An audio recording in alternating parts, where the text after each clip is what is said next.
Welcome back to another episode of Rock Boys Football. Taking a look at the Week 1 matchup as Old Dominion goes on the road and plays the Virginia Tech Hokies in a rematch from last year's game that, for Virginia Tech fans, it was just you couldn't really imagine a uglier, sloppier start to the Brent Pry era than what you saw last year. And there's a couple things that are going to change in this game. I'm going to talk about some key matchups, some key players to look at.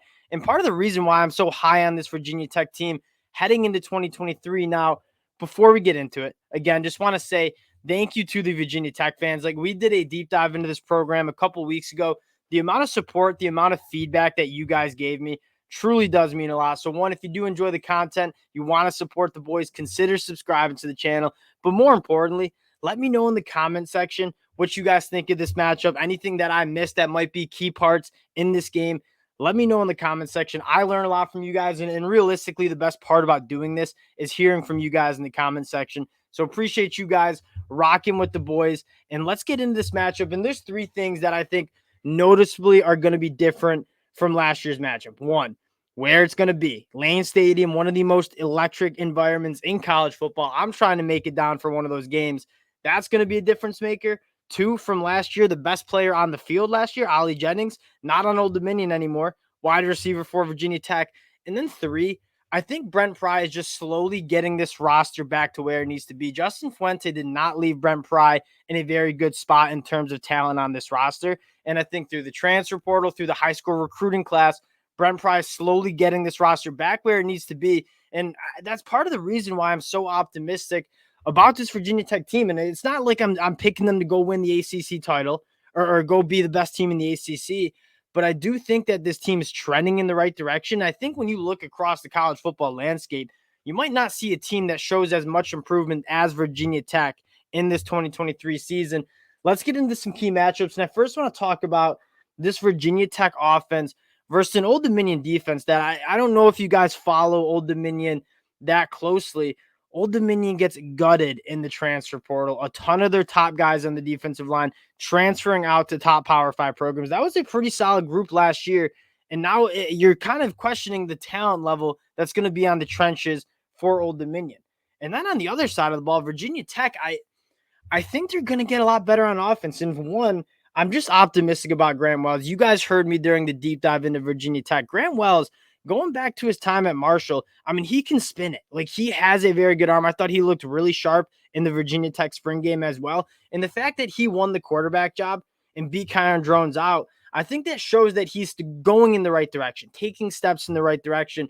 Because if he hasn't taken any steps from last year, I don't think he would have been named the starting quarterback. So I think Brent Pry and this coaching staff see him going in the right direction. I think that's why Grant Wells is a starter. I think you see overall better play from him. But more importantly, on the offense surrounding Grant Wells, I think you're a lot more talented. And I want to start at the wide receiver position. That was just such an ugly spot for Virginia Tech last year. I mean, it was either Caleb Smith or Gallo. And outside of those guys, there was not many guys that would go out and make plays for this Virginia Tech offense. And they go to the transfer portal. And this is why I'm kind of high on Brent Pry turning around this program quicker than many people expect, is the transfer portal allows you to kind of get some talent really quickly onto your roster. They go out and get three wide receivers, the notable one being Ali Jennings, one of the top wide receivers in the country last year. Grant Wells finally going to have some guys to work with at the wide receiver spot. I think that's going to be massive for his development. And then the second part, I think this Virginia Tech offensive line, I'm not saying it's going to be great this year, but I think it got a lot better. They added some names in the transfer portal, a couple guys coming back that you feel good about where they're going from a development standpoint. A better offensive line, a better surrounding supporting cast for Grant Wells, and a better offensive line, hopefully a better run game. I think you feel pretty good about what this Virginia Tech offense could be in 2023. Again, they didn't have too much problem moving the ball against Old Dominion. It was 5-6 turnovers, over 100 penalties. That was the problem last year. So I expect this Virginia Tech team to put up more than 17 points like they did last year. You're at home. Grant Wells taking a step, more talented group. Now, on the defensive side of the ball, this is a pretty solid group that I thought played pretty well down the stretch for Virginia Tech, and that's partly you saw them take some strides. Holding a Riley Leonard-led Duke team to only 24 points, and that's opposite side in offense that really couldn't stay on the field. They did a nice job against Miami, a nice job against NC State. this defense was, I thought, hitting its stride going into last year. And I think they add some guys that you're kind of excited. They not only add some guys, but they have some guys coming back that you're really excited about. Want to start on the defensive line and a guy that you guys told me to look out for. So shout out to Virginia Tech fans, Antoine Powell, coming over from Florida. You don't watch his tape. I think in the Oregon State game, in that bowl game last year for the Gators, like flashes some really good stuff. And this was a team that you want to get a little bit more pressure on the quarterback. I think Antoine Powell could certainly help that. And this is going up against an Old Dominion team that loses their starting quarterback, loses their top wide receiver in Ollie Jennings, and they lose their starting tackle in the transfer portal.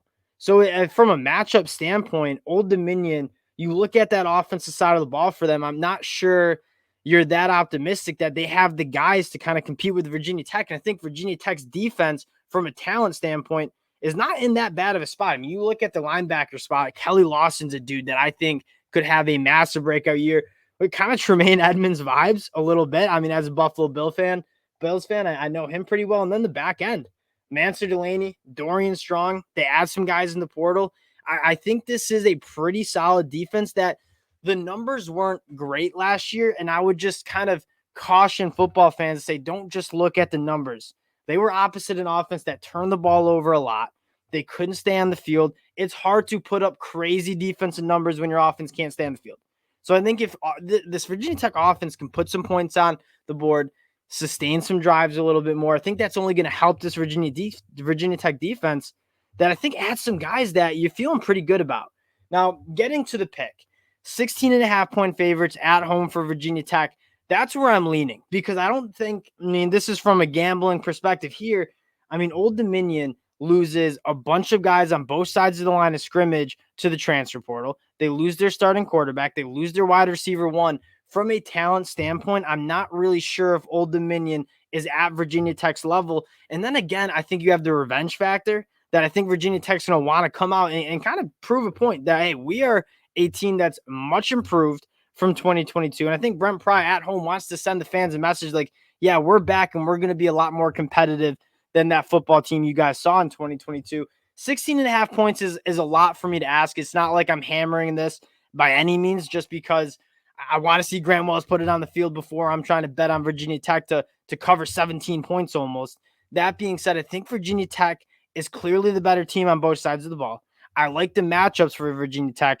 Give me the Hokies at home. Brent Pry getting this program back on track. I've said it a couple times. I do think that he is the guy to kind of get this Virginia Tech program back where it belongs. A historic program, a program that, again, college football, better when Virginia Tech is rowdy, when it's a solid team.